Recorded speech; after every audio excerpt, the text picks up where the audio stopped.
কি করো সিফু? আমি ঋণগ্রস্ত। সকালে এসে দুইজন নক দেয়, বিকালে এসে দুইজন নক দেয়, বাসা থেকে বেরোতে পারছি না। যেটা হওয়ার সেটা তো হয়ে গেছে, এটা নিয়ে এখন এত চিন্তা করে কি লাভ বলো? তার থেকে চলো আমরা অন্য কিছু চিন্তা করি। তুমি আমি একটা কচু পাতার নিচে বৃষ্টি উপভোগ করছি।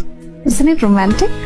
আমি আমার মার 30 লাখ টাকা নষ্ট করছি, মানুষ আমার কাছে 15 লাখ টাকা পায়, আর তুমি আসো বৃষ্টি কচু পাতা এসব নিয়ে। আচ্ছা তুমি এত রাগ করছো কেন বলো তো? তোমাকে রাগ করলে কিন্তু আমার একদম ভালো লাগে না। তুমি অনেক কিউট, তুমি জানো? তুমি না ডাক্তার দেখো, আমি মোটেও কিউট না, আমি একটা লুজার। মানুষের আমার পাইলে বার্গারের মতো কামড়ায় দেবে।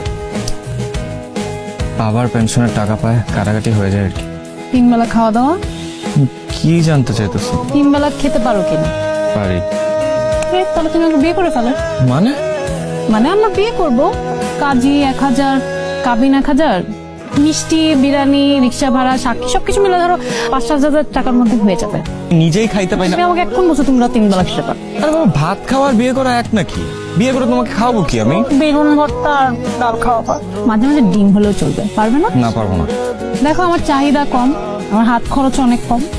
আমি সিফাত নামের একটা গরিবকে বিয়ে করে নিজেও গরিব হতে চাই, এটাই আমার জীবনের লক্ষ্য। এখন তোমার আমাকে বিয়ে করতে হবে, পারবে কিনা বলো?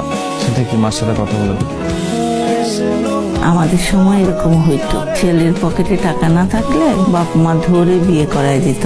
অর্থশূন্য ছেলেদের কেউ পছন্দ করে না। জেনে বুঝে তোর হাত ধরছে, ওরে তুই ফিরায় দিস না বাবা। সংসারের খরচ নয়, এটাতে আমার উপর ছেড়ে দে। তোর বাপের পেনশনের টাকায় আমরা 3 জন যদি কোনো রকমে খেয়ে পরে বেঁচে থাকতে পারি, আরেকজনও পার।